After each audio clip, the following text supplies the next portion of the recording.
psychedelics. And I know that we've touched on this a while back, and I think we'll kind of resurface that piece.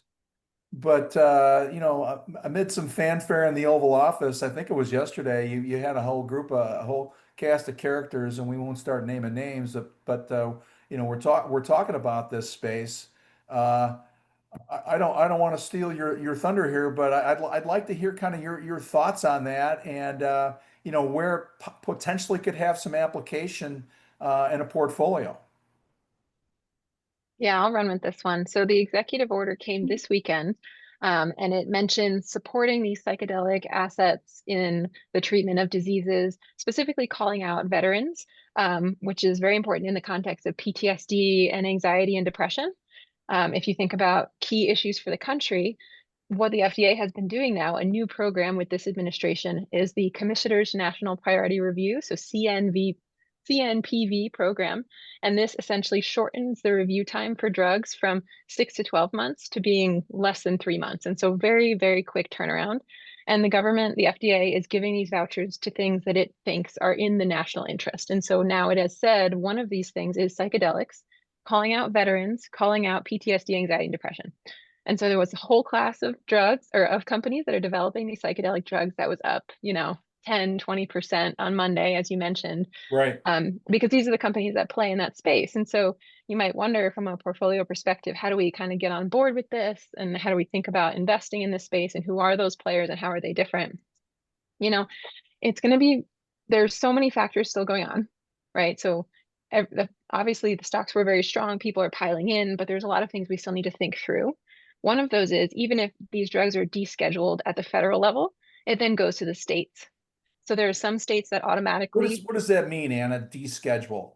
yeah, so it's like when marijuana was first used for medical purposes, it had to be federally descheduled from a Schedule 1, so a very high risk drug, down to a Schedule 3, Oh, which is okay. less high risk. And that has to happen for psychedelic drugs as well. And so there are some states that when the federal government does that, it's automatic that they also do the same. There's other states where that is not the case. So the majority of states, that is not the case. And so then they have to sort of think for themselves, how do we want to rate this in the scheme of dangerous substances that we do or don't want to make available to patients for various conditions? So there's that aspect. And it's hard to tell how quickly that will happen. Um, and then another aspect, which is really interesting, are the drugs themselves. And so there's a handful of companies and their assets differ in a few key ways. So some of them cause hallucinations and some of them don't. So that's like the psychedelic trip, right?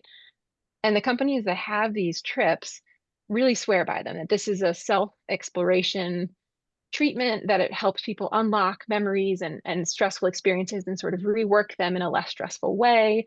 And then the companies that do not have these hallucinations as a part of their drug experience say that's completely not necessary. It's about the chemicals in your brain, not what you see before your eyes. And it's not about the emotional reliving of experiences and working through that trauma. And so we don't yet have the data to really make a decision on that point. We only now have data from a company that does, in fact, have those hallucinations, which was very strong in depression. But it'll be really interesting, as these data sets mature, to see the argument for and against the actual experience of taking the drug. So that's another aspect. And then finally, the last part is the length of duration of these treatments. So some of them are 8 hours long. You feel weird. You might see some Oh, visual go ask Alice, changes. huh? So 8 hours is a long time, right? Others are only 2 hours. And so, again, companies say, well, you need that 8 hours to work through all of that trauma and fix everything. And other companies say, you really don't. 2 hours is sufficient. And so there's a lot of little kind of data-driven pieces that we still need to wait on to see how this is all going to pan out. Super interesting, though, and really exciting that the government is buying in. Well, if there's a benefit to help people that have served our country and have to withstand some of the things that they dealt with over there, it's probably a good thing. So, gang, let's leave it there for now. There's always some things to come up, and we'll look forward to having another chat with you guys here before too awful long. So until then, Ryan, Anna, thank you very much. I'm Mike Flaherty, and we'll talk with you next time. Thank you.